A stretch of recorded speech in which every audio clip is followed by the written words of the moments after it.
Welcome everyone to the Lofi Poli Sci podcast. I'm your host, Michael Pickering. That's right, Lo-Fi as in low fidelity, low quality, in your face, messy as can be global news show. Here we're going to talk about that famous question, what's going on in the world today? I hope everyone's ready. It's Messy Monday.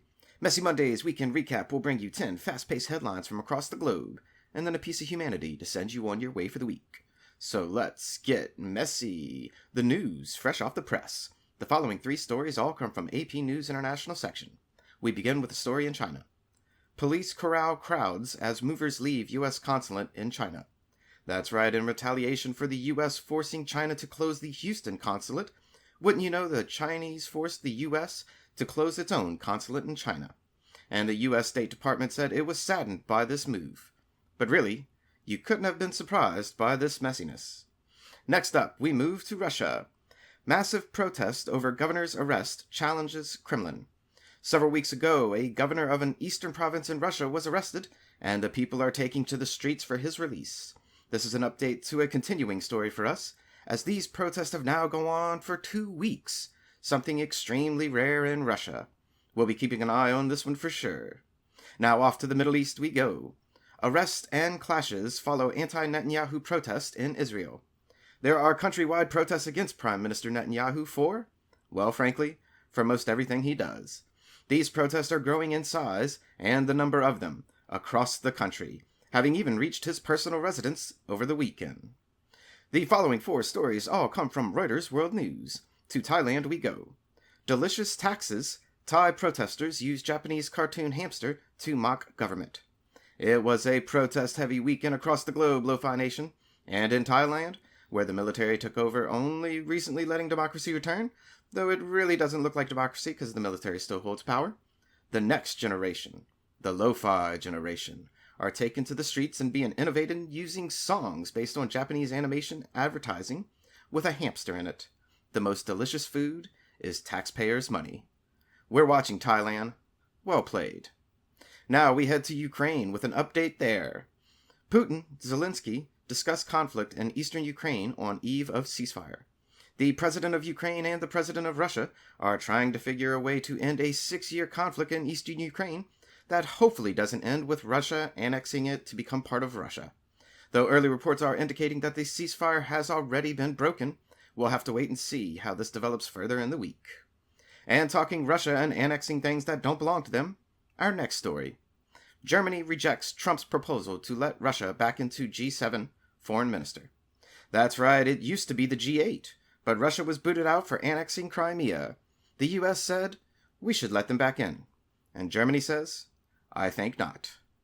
And now we move to the country of Sudan to cover a tragic story there. Some 120 said to be killed or wounded in attack in Sudan's Darfur region, UN.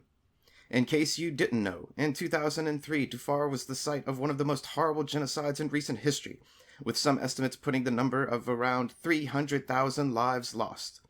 This story, and several other tragic events that happened over the weekend in Darfur, are bringing back fears of that time. Don't turn your head away from this story, Lo-Fi Nation. Keep your eyes on it. Others may let atrocities of the world go by, but not here. Not us. The following 2 stories are from the BBC, Australia, and Middle East sections, respectively. Now we move to Australia and its neighbors. South China Sea dispute. Australia says Beijing's claims have no legal basis. The US is going after China. The UK is going after China. And now, Australia is too. We've been talking about the tensions between these 2 countries, and how it's an effort to counterbalance each other's regional economic influence. But now Australia is ramping it up. It'll be interesting to see how China responds to this declaration at the United Nations this week. Now to the Middle East we return, to Iran. U.S. fighter jet challenges Iran passenger plane, Iran media. That's right, a fighter jet did a flyby of this Iranian passenger plane, and as an update to the story, the passenger plane apparently had to make special maneuvers when reacting to the fighter, and several passengers may have been injured in the process. The latest update?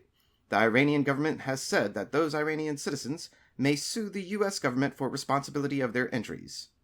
Well, good luck with that one, Iran. And our final weekend recap story to send you on your way for the week. Source: The Vastness of the Web. Section: And Our Hearts and Imaginations. It was Comic-Con weekend, Lo-Fi Nation. What? Can a political scientist like comics too? Of course we can!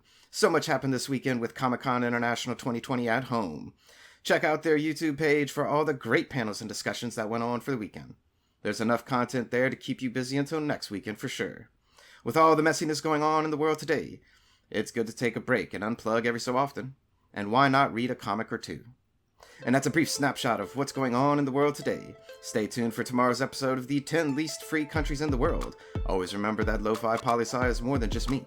It's the we that we be. Write in with questions or comments to lofipolisci@planetmail.com. Thanks for listening. Stay safe. Wash those hands. And I'll see you in the next episode of the Lofi Poli Sci podcast. Pickering, signing off.